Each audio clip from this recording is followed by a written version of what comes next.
السلام علیکم ورحمۃ اللہ وبرکاتہ۔ الحمد للہ نحمده ونستعینه ونستغفره ونؤمن به ونتوکل علیہ ونعوذ باللہ من شرور انفسنا ومن سیئات اعمالنا، من يهده الله فلا مضل له ومن يضلل فلا هادي له، ونشهد أن لا إله إلا الله وحده لا شريك له، ونشهد أن محمدا عبده ورسوله،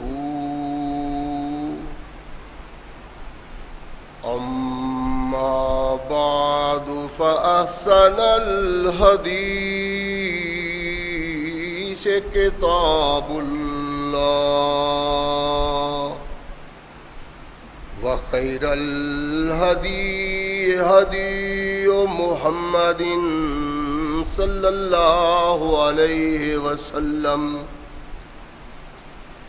وشر الأمور محدثاتها وكل محدثة بدعة وكل بدعة ضلالة وكل ضلالة في النار، أما بعد فأعوذ بالله السميع العليم من الشيطان الرجيم، من همزه ونفخه ونفثه، بسم الله الرحمن الرحيم، وانشقت السماء فهي يومئذ واهية، والملك على أرجائها، ويحمل عرش ربك فوقهم يومئذ ثمانية، يومئذ تعرضون لا تخفى منكم خافية، صدق اللہ مولانا العظیم وصدق رسولہ النبی الکریم۔ ہر قسم کی حمد و ثنا، تعریفات و توصیفات اس خالق و مالک کے لیے ہیں جس نے اس ساری کائنات کو تخلیق دیا اور اس کی حسن و عبادت کے لیے حضرت انسان کو تخلیق فرمایا۔ کروڑوں درود و سلام اس ہستی اقدس و مقدس پہ کہ جس کا نام نامی اسم گرامی ہے محمد صلی اللہ علیہ وسلم۔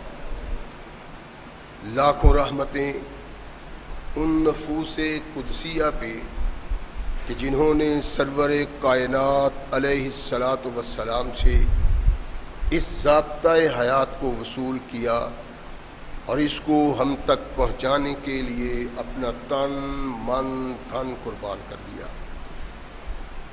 اللہ کی یہ بہت بڑی کرم نوازی ہے کہ اس نے اس ضابطۂ حیات کو ہم تک پہنچانے کے لیے ایسے مضبوط ذرائع اور اسباب استعمال فرمائے کہ ان کی موجودگی میں ہم ببانگ دوہل کہہ سکتے ہیں کہ یہ ضابطۂ حیات جو آج قرآن کی صورت میں ہمارے ہاتھوں میں موجود ہے، یہ وہی ضابطۂ حیات ہے جو آج سے کم و بیش 1450 سال پہلے نبی کائنات رسول ثقلین حضرت محمد رسول اللہ صلی اللہ علیہ وآلہ وسلم پہ انسانوں کی رشد و ہدایت کے لیے نازل ہوا۔ اللہ کی اس کرم نوازی پہ ہم جس قدر بھی اس کا شکریہ ادا کریں کما حق کا ہو اس کا شکریہ ادا نہیں ہوتا، اس لیے کہ یہ ضابطۂ حیات وہ دستور المتقی ہے کہ اگر انسان اس سے تعلق پیدا کر لے تو یہ قرآن اس کی دنیاوی زندگی میں ایک عظیم انقلاب پیدا کر دیتا ہے، اور اگر اس کو اپنے جسم و روح پہ جاری و طاری کر لیا جائے تو یہی وہ واحد ضابطۂ حیات ہے جو انسان کو دنیا کے ساتھ ساتھ عقبہ کی کامیابی کی ضمانت بھی دیتا ہے۔ مگر صدحیف ایسے ضابطۂ حیات کی موجودگی کے باوجود آج ہم تختہ عرض پہ اتنی بد نصیبی کی زندگی بسر کر رہے ہیں کہ شاید کوئی قوم اس تختہ عرض پہ اتنی بد نصیب نہ ہو۔ اس کا سبب کیا ہے؟ اس قرآن سے اعراض اور نبی رحمت محمد رسول اللہ صلی اللہ علیہ وسلم کی سنت کو پس پشت ڈالنا۔ جن لوگوں نے اس قرآن سے تعلق پیدا کیا اور اس کی تعلیم کو اپنا اوڑھنا اور بچھونا بنایا،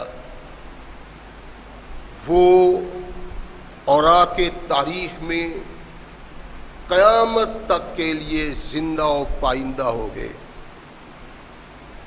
اور جن بد نصیبوں نے اس کو ماننے کے باوجود اس سے اعراض کیا، ان کی بد نصیبی کو پیمانے سے نہیں ماپا جا سکتا۔ اس سے تعلق رکھنے والے وہ لوگ جنہوں نے کائنات کے آقا محمد رسول اللہ صلی اللہ علیہ وسلم کی زبان سے اس کو سنا اور پھر اس کو اپنا حرز جاں بنا دیا، اللہ نے ان کو قیامت تک کے لیے زندہ کر دیا ہے۔ وہ انسان اللہ کے نزدیک انسانیت میں منتخب کیا ہوا ایک طبقہ تھا جس کی زندگی پہ جتنا بھی فخر کیا جائے وہ کم ہے۔ رحمت کائنات محمد رسول اللہ صلی اللہ علیہ وسلم کے دامن سے جو لوگ وابستہ ہوئے، مختلف پیرایوں میں مختلف انداز سے رحمت کائنات محمد رسول اللہ صلی اللہ علیہ وسلم نے ان کا ذکر کیا ہے، اور پھر ان کا یہ ذکر انسانوں کی رہنمائی کا سبب بن گیا ہے۔ کیسے لوگ تھے وہ، کیسے لیل و نہار تھے ان کے، کہ جن کی تعریف اللہ آسمان پہ کرتا ہے اور زمین پہ محمد رسول اللہ صلی اللہ علیہ وسلم کی ان کی تعریف اور توصیف کرتے ہیں، ایک سے ایک بڑھ کے ہے۔ لیکن کچھ رحمت کائنات محمد رسول اللہ صلی اللہ علیہ وسلم کے ایسے منتخب شدہ لوگ ہیں کہ جن کے شرف و فضل میں کوئی بھی انسان کسی بھی انداز سے کمی نہیں کر سکتا۔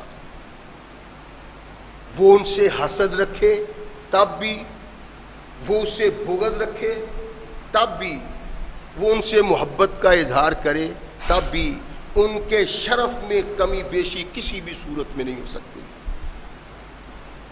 میں نے عرض کیا تھا پچھلے خطبہ جمعہ میں کہ دو انسان ہیں، دو صحابی ہیں، رحمت کائنات محمد رسول اللہ صلی اللہ علیہ وسلم نے جب دیکھا کہ اس جہان سے وہ رخصت ہو رہے ہیں، اس کو چھوڑ کے اگلے جہان میں جا رہے ہیں، تو اپنے صحابہ کو مخاطب کیا اور ارشاد فرمایا، میرے صحابہ، انی لا ادری ما قدر بقائی فیکم، مجھے علم نہیں ہے کہ میں اب کتنا عرصہ تم لوگوں میں رہوں گا، مجھے اس بات کا علم نہیں، لیکن رحمت کائنات کو اس بات کا احساس ہے کہ وہ اب اپنے اصل مقام پہ جا رہے ہیں، اس لیے جانے سے پہلے اپنے بعد جن لوگوں کو پیش نگاہ رکھنا چاہیے تھا مسلمانوں کو، وہ کونین کے آقا محمد رسول اللہ صلی اللہ علیہ وسلم نے ان الفاظ میں اظہار کیا کہ مجھے علم نہیں ہے میں کب تک رہوں گا تم میں، لیکن اقتدو من بعدی ابو بکر و عمر، میرے بعد جن لوگوں کی پیروی تم نے کرنی ہے، جن کو پیش نگاہ رکھنا ہے، جن کو اپنا امام بنانا ہے، وہ ایک ابو بکر ہے اور ایک عمر ہے رضی اللہ تعالیٰ عنہ۔ دونوں شخصیات اس مقام پہ ہیں کہ رسول اللہ صلی اللہ علیہ وسلم کے بعد اگر وہ مسلمانوں میں حکمرانی کے جوہر رکھتے تھے، صلاحیت کاملہ تھی، تو وہ یہ دونوں ہی اشخاص تھے۔ اللہ کے نبی محمد رسول اللہ صلی اللہ علیہ وسلم کے سامنے تمام صحابہ ہیں، ان کا کردار، ان کے لیل و نہار، ان کی شخصیت، ان کی حیثیت، تو کائنات کے آقا محمد رسول اللہ صلی اللہ علیہ وسلم نے آخر ان دو ہی افراد کا ذکر کیوں کیا ہے کہ میرے بعد اگر کوئی اس قابل ہے کہ اس کی اطاعت اور فرما برداری کی جائے تو یہ دو شخص ہیں۔ اللہ کے نبی کا تعلق تو دوسرے صحابہ سے بھی ہو گیا ہے، رحمت کائنات محمد رسول اللہ کا وہ صحابی بھی موجود ہے جس کو کائنات کے آقا محمد رسول اللہ صلی اللہ علیہ وسلم نے اتنا پیار کیا، اتنا قرب دیا کہ اس کے دامن سے اپنی دو بیٹیاں وابستہ کر دیں۔ ان صحابہ میں وہ بھی تھا جس کو رحمت کائنات محمد رسول اللہ صلی اللہ علیہ وسلم نے اپنی محبوب بیٹی فاطمہ اس کی نسبت کر دی، لیکن جب اپنے باپ برسر اقتدار آنے والے لوگوں کا تذکرہ کیا، یہ صلاحیت رکھنے والے لوگوں کا تذکرہ کیا، تو یہ نہیں کہا اقتدو من بعدی الذین عثمان و علی، میرے بعد عثمان کی اطاعت کرنا، میرے بعد علی کی اطاعت کرنا، کیوں نہیں کہا رحمت کائنات؟ میں نے بارہا عرض کیا ہے کہ ہر صحابی کا اپنا مقام ہے، اپنی اپنی شخصیت ہے، اپنا اپنا شرف ہے، اپنا اپنا فضل ہے، وہ اپنے اپنی حیثیت میں وہ مقام رکھتا ہے کہ اس کے علاوہ وہ مقام اللہ نے کسی دوسرے کو نہیں دیا۔ سبب کیا تھا کہ اللہ کے نبی نے ان دونوں کا نام لیا ہے؟ اس لیے کہ اللہ کے نبی کے صحابہ میں صدیق و فاروق کے علاوہ کوئی اس قابل نہیں تھا کہ رسول اللہ کے بعد وہ اس کشتی کو سنبھالے اور پھر اپنی دانائی، عقل، شعور، فہم و فراست سے اس کو پار لگائے۔ اگر کوئی تھا تو وہ یہی دونوں انسان تھے، اور یہ کوئی تعلق کی بات نہیں ہے، عقیدے کی بات نہیں، محبت کی بات نہیں، بلکہ اللہ کے نبی نے جن کا انتخاب کیا ان لوگوں نے اپنے کردار سے دکھایا کہ واقعی ان کے علاوہ کوئی اس قابل نہیں تھا۔ اور یہ بات ببانگ دہل کی جا سکتی ہے، اگر ان کے علاوہ کسی دوسرے کے سر پہ خلافت کا تاج رکھا جاتا تو اسلام کا پہلے دن وہ حشر ہو جاتا جو 20-22 سال بعد حشر ہوا ہے۔ رحمت کونین محمد رسول اللہ صلی اللہ علیہ وسلم نے جب ان کے سر پہ اقتدار کا تاج رکھا وہ اس کا سبب تھا۔ کیوں کہا اللہ کے نبی نے اور کس بنا پہ، آخر ان کا نام کیوں لیا؟ اس کا سبب یہ تھا کہ وما ینطق عن الهوى ان هو الا وحی یوحی، محمد اپنی طرف سے کچھ نہیں کہتے تھے، وہی کہتے تھے جو اللہ ان کو کہتا تھا۔ یہ رسول اللہ کا انتخاب نہیں، اللہ کا انتخاب ہے۔ اللہ کے انتخاب کو ثقلین کے تاجدار محمد رسول اللہ صلی اللہ علیہ وسلم نے انسانوں کے سامنے پیش کیا، اور ان کے کردار نے بتلایا کہ رحمت کونین محمد رسول اللہ صلی اللہ علیہ وسلم نے حق اور سچ ارشاد فرمایا ہے، ان کے علاوہ چارہ کار ہی نہیں تھا، کوئی شخص اس قابل نہیں تھا کہ وہ برسر اقتدار آ کے اسلام کی کشتی کو سنبھال سکتا جس طرح ان دونوں افراد نے کیا ہے۔ صدیق اکبر رضی اللہ تعالیٰ عنہ ایک بہت بڑا اسلام کا اثاثہ ہیں، اسلام کا ہی نہیں بلکہ آدم سے لے کر قیامت تک انبیاء اور رسول اللہ کے بعد سب سے افضل ترین انسان تھا۔ امت محمد میں بھی صلی اللہ علیہ وسلم اس کی افضلیت کا اظہار اللہ کے نبی نے کہا، صحابہ نے کیا، لیکن ان کے شرف و فضل کے باوجود زندگی کے ایک کردار میں فاروق وہ اس کردار کا حامل تھا کہ اس کردار کے حامل صدیق اکبر بھی نہیں تھے۔ قیادت، سرداری، حکومت فاروق نے وہ کی ہے جو کائنات میں کوئی دوسرا نہیں کر سکا۔ بات محبت کی نہیں، تعلق کی نہیں، دیانتداری کی ہے، حق اور سچ کی ہے۔ اگر تاریخ انسانیت اٹھائی جائے تو آدم سے لے کر رحمت کائنات تک، ان سے لے کر آج تک دور بھی نہیں، خوردبین سے دیکھیے کوئی برسر اقتدار انسان ایسا نہیں آیا جس کا کردار اتنا اعلیٰ اور بالا ہو کہ حکومت کے سلسلے میں جو کردار فاروق اعظم کا تھا کوئی ان سے مقابلہ نہیں کرتا۔ فضول باتیں ہیں، خلافت کے جھگڑے، خلافت کی باتیں، وہ تیرا وہ میرا، کوئی بات نہیں۔ حق یہ ہے، اور کردار فاروق نے یہ حق کر دکھایا ہے۔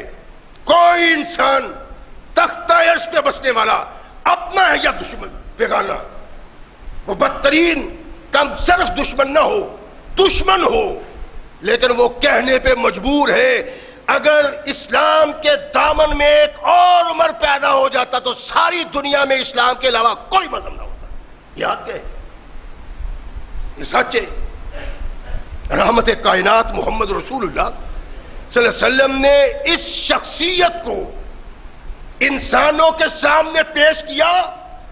اس کا سبب اول خالق کائنات کی رہنمائی تھی کہ وما ینطق عن الهوى ان هو الا وحی یوحی، جو میرا محبوب کہتا ہے وہ وہی ہوتا ہے جو عرش سے اللہ کہتا ہے۔ اللہ اور محمد رسول اللہ کا انتخاب ہے، فضل و شرف کی بات نہیں۔ فضل و شرف میں صدیق اکبر کا کائنات میں کوئی مقابلہ نہیں کر سکتا، لیکن زندگی کے مختلف رخوں میں ایک رخ ایسا ہے جس میں فاروق اعظم کا کائنات میں کوئی انسان مقابلہ نہیں کر سکتا۔ کیا دیا اسلام کو؟ کیوں اللہ کے نبی نے کہا؟ اس لیے کہ اس کا ایک کردار تھا، اس کی ایک فکر تھی، اس کی ایک سوچ تھی جس کو صرف خالق کائنات جانتا تھا۔ وہ جاننے والا اپنے محبوب کو کہتا ہے میرے محبوب جانے سے پہلے اس بات کا اظہار کر دو کہ میرے بعد اگر اطاعت اور فرما برداری کرنی ہے یا ابو بکر کی کرنی یا عمر کی کرنی ہے۔ یہ کون ہے؟ کیسی شخصیت ہے یہ؟ کیسے لیل و نہار کا مالک ہے؟ کیوں اللہ کے نبی نے کہا؟ اس کا سبب یہ تھا کہ انسانوں میں کوئی بھی انسان وہ نظام قائم نہیں کر سکتا تھا اسلام کے آئین کے تحت جو فاروق اعظم نے کیا ہے۔ اور آج تک آج سے قیامت تک انسانیت، قانون، دستور مجبور ہے کہ وہ رہنمائی عمر فاروق سے لے. جتنا نظام ہے، یہ عدالت کا نظام، یہ نظامت کا نظام، یہ پولیس کا نظام، یہ سارے نظام سب سے پہلے جس شخص نے تربیت دی، جس نے ان کو ترتیب دیا، وہ عمر فاروق کی ذات ہے. سب لوگوں نے ان کے بعد ان سے لیا ہے.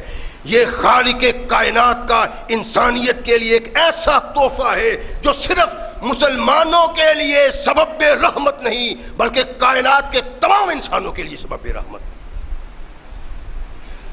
اس کا یہ کردار تھا، اس کی سوچ تھی، اس کا فکر تھا.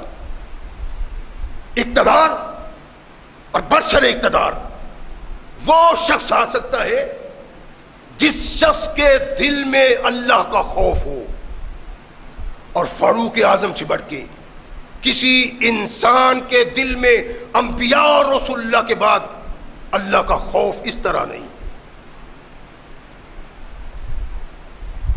یہ برسر اقتدار آیا تو اس کے حالات بدل گئے. صدیق اکبر نے ان کا نام لیا، صحابہ نے کہا خلیفہ رسول یہ بہت سخت انسان ہے، کہیں یہ صحابہ پہ ظلم نہ کرے، جبر نہ کرے، اس کو خلافت نہ دیں، ان کے سر پہ خلافت کا تاج نہ رکھیں. ان صحابہ کو علم نہیں تھا کہ صدیق اکبر فاروق کے سر پہ خلافت کا تاج نہیں رکھتے بلکہ اس کے سر پہ اللہ نے تاج رکھ کر محمد رسول نے اس کا اعلان کیا. فاروق اعظم کیسی شخصیت تھی؟ خلیفہ بنے جو جتنا احساس قوم کی خدمت کی ذمہ داری کے سلسلہ میں فاروق کو ہوا وہ کائنات میں کسی دوسرے کو نہیں. برسر اقتدار آیا، خلافت کا تاج سر پہ رکھا تو سارے لوگ رات کو آرام سے سوتے ہیں اور عمر گلیوں مدینہ کی گلیوں اور بازاروں میں پہرا دے رہا ہے. ایسا شجاع، ایسا بہادر آدمی، اللہ پہ اعتماد یقین رکھنے والا کہ صحرا ہے، جنگل ہے، اجاڑ ہے، اس کو نیند آ جاتی ہے، اپنے سر کے نیچے اینٹ رکھ کے سو جاتا ہے، اس کو اللہ کے علاوہ کسی کا ڈر ہی نہیں ہوتا. ایسا دہشت رکھنے والا کہ جس کا نام سن کے کیسر و کسریٰ کے بادشاہ اپنے تخت پہ لرزتے ہیں. اس قسم کا انسان. اور اس کی زندگی کیا ہے تھی؟ کس سبب نبی رحمت محمد رسول اللہ صلی اللہ علیہ وسلم نے ارشاد فرمایا تھا کہ میرے بعد ان لوگوں کی پیروی کریں؟ اس کا سبب کیا تھا؟ احساس، جو احساس فاروق اعظم نے آنے والے لوگوں کو دکھایا. اور مومن و کانت دل میں ایمان کے چراغ روشن کرنے والے لوگ عمر کو کہا کرتے تھے، عمر تو اپنے بعد آنے والے حکمرانوں کے لیے پریشانی چھوڑ کے جا رہا ہے.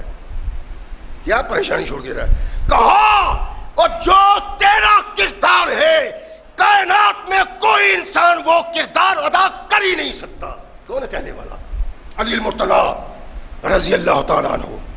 فاروق اعظم سے کہا کہ مصیبت میں ڈال کے جا رہے ہو پچھلے آنے والوں میں. یہ کردار تھا جس کردار کی بنا پہ محمد رسول اللہ صلی اللہ علیہ وسلم نے ارشاد فرمایا اقتدوا من بعدی، میرے بعد ان دونوں انسانوں کی اطاعت اور فرما برداری کرنی.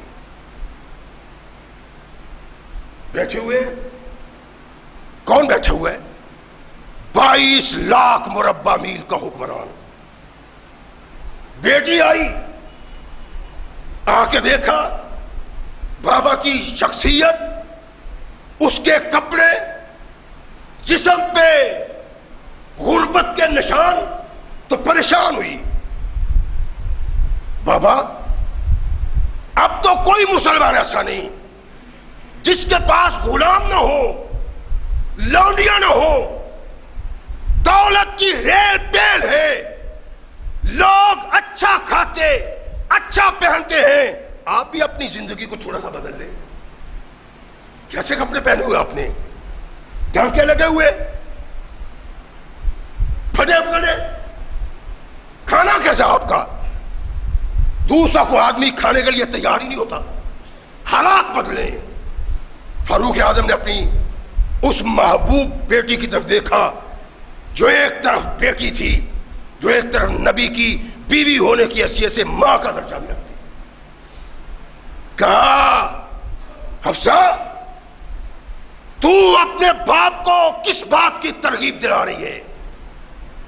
فاروق کی زندگی کا ہر رخ ایسا واضح بینہ رخ ہے کہ اس رخ کو بیان کرنے کے لیے کسی تحقیق اور ریسرچ کی ضرورت نہیں۔ آنکھیں ہو اور آنکھیں تاریخ پر آنکھ لگتی ہو، ورق پہ پڑھ سکتا ہو، پڑھائی کہتی ہے اور آپ کے الفاظ کہتے ہیں کہ فاروق جیسا نہ آسمان نے پہلے دیکھا اور نہ بعد میں دیکھ سکے گا ایسا حکمران۔ تاریخ کہتی بیٹی تم مجھے کیا ترغیب کیا کہہ رہی ہو؟ کہا سنو تجھے بھول گیا ہے میرے آقا 2-3 دن بھوکے رہا کرتے تھے۔ آقا کائنات محمد رسول اللہ صلی اللہ علیہ وسلم کے کپڑوں میں ٹانکے لگے ہوتے تھے اور نبی کائنات بھوک کے سبب اپنے پیٹ پہ پتھر باندھا کرتے تھے۔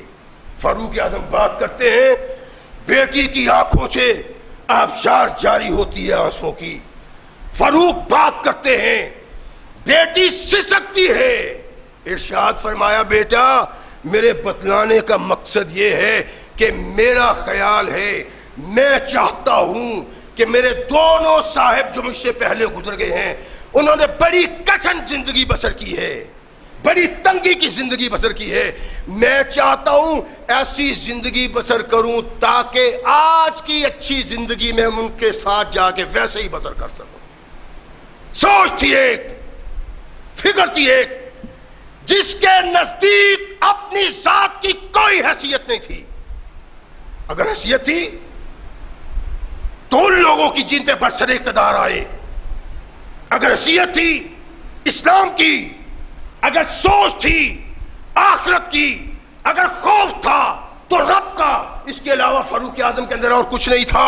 اس بنا پر فاروق کے ساتھ کسی بھی صحابی کا کوئی تجزیہ نہیں کیا جا سکتا۔ تمام صحابہ کو ایک پلڑا میں ڈال دیا جائے، فاروق کو ایک پلڑا میں ڈال دیا جائے، فاروق کا پلڑا بھاری ہے، تمام صحابہ کا پلڑا۔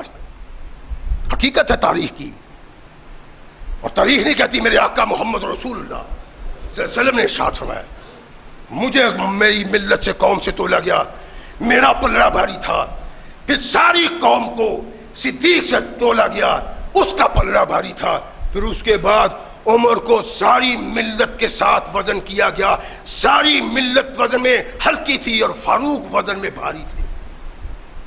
یہ نہیں ہوتا، جواب تھا اس کا،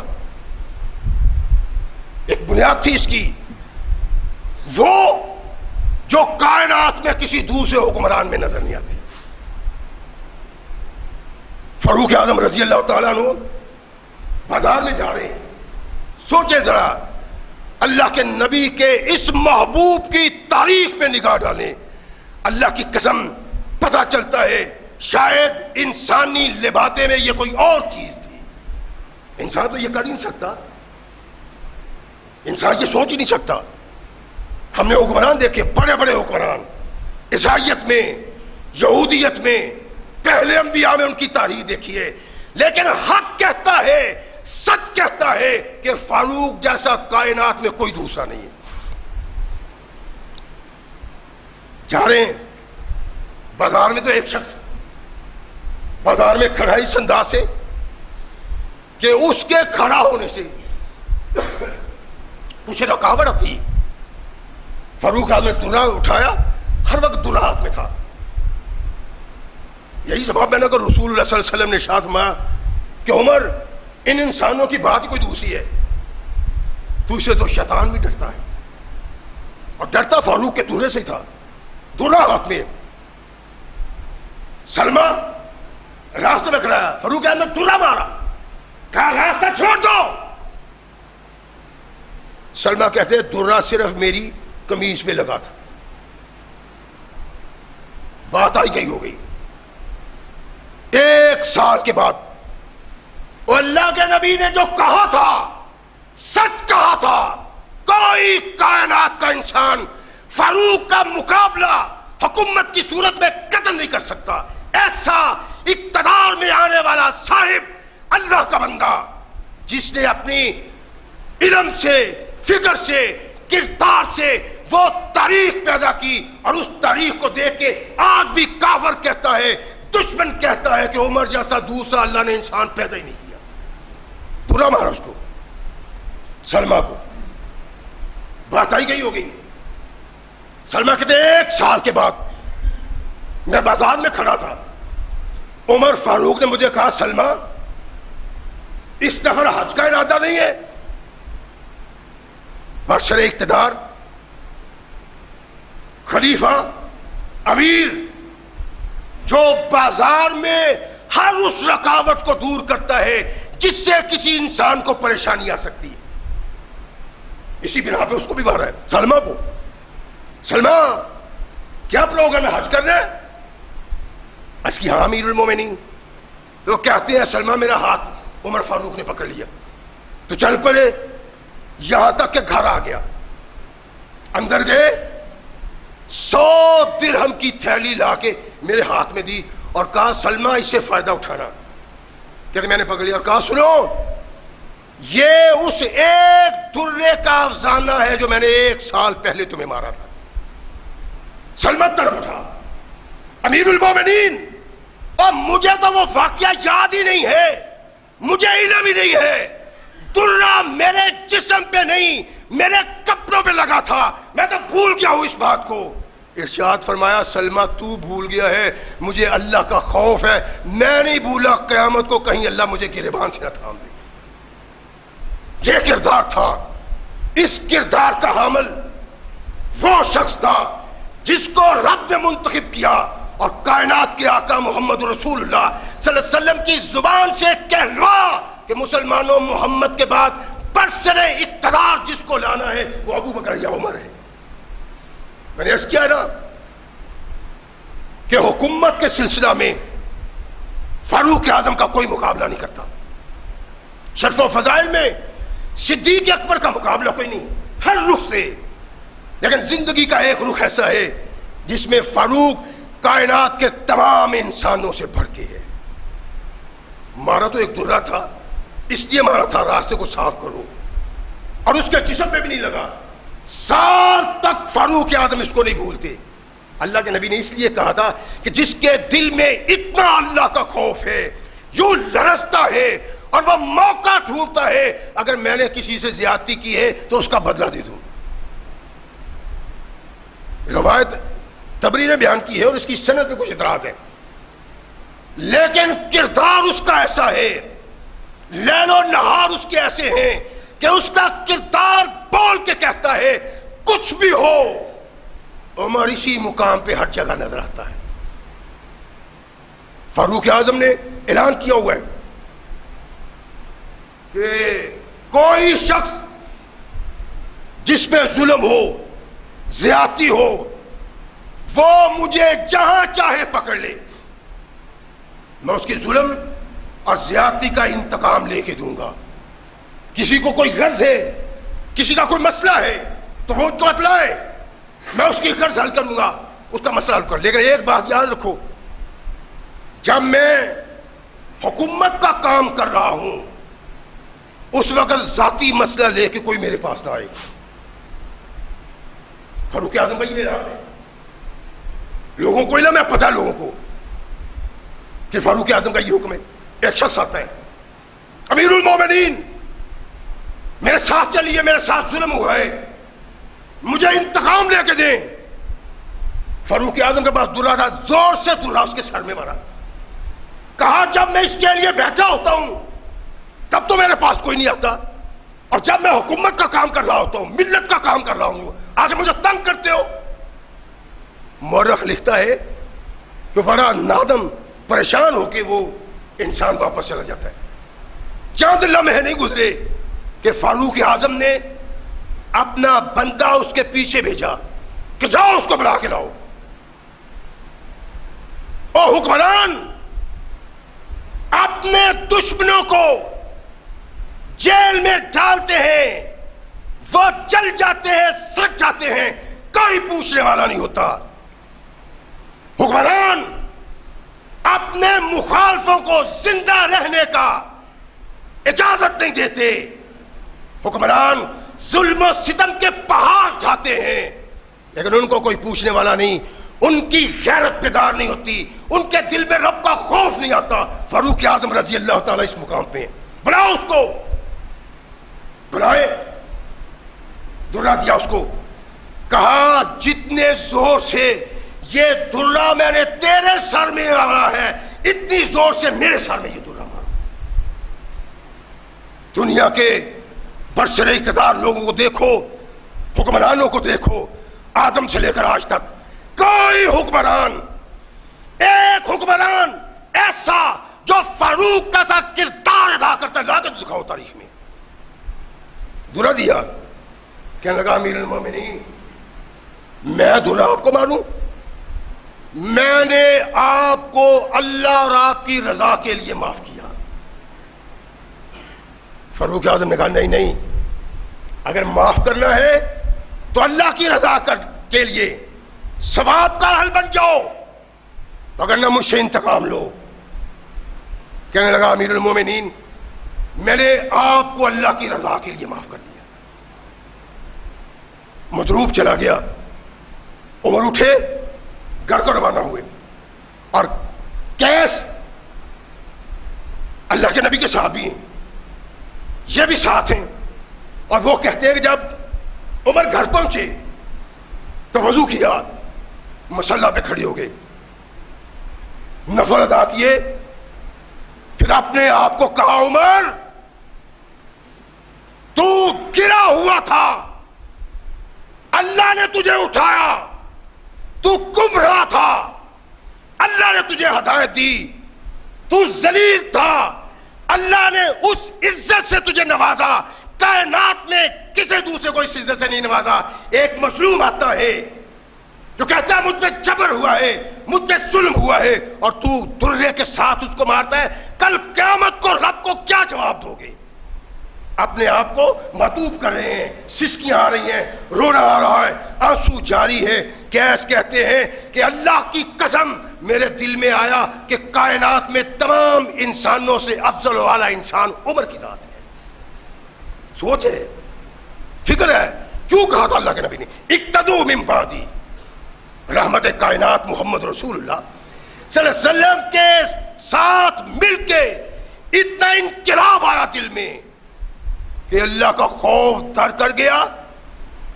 اور اللہ کا خوف ہر وقت رہتا ہے. رات کی تاریکی سناٹے میں کھڑا ہو کے اللہ کے دربار میں روتا ہے، عاجزی کرتا ہے، اللہ سے معافیاں مانگتا ہے. اللہ کوئی کمی کوتاہی ہو گئی ہے تو اس جہاں میں معاف کر دو، قیامت کو میرے گریبان میں ہاتھ نہ ڈالنا. رات کی تاریکی. صحابی کہتے ہیں کہ ایک دن میں نے عمر کو دیکھا بیٹھے ہوئے ہیں، آگ جلائی ہوئی ہے، اور آگ کے قریب اپنے ہاتھ کو کیا. جب بہت زیادہ قریب کیا تو تڑپ کے اپنے ہاتھ کو پیچھے کر لیا اور کہنے لگا یا ابن الخطاب، اے خطاب کے بیٹے، ذرا یہ تو بتلا، اس آگ کے قریب ہاتھ لے جا کے تو نے تڑپ کے پیچھے کر لیا ہے، اور قیامت کے دن جہنم کی آگ کا سامنا کس طرح کرو گے؟ یہ سوچ اور فکر تھی کہ فاروق کا کردار وہ ہوا جو کائنات میں کسی دوسرے کا کردار ہے.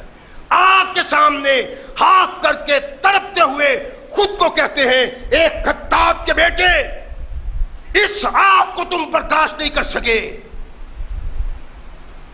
تو اس آگ کا کیا بنے گا؟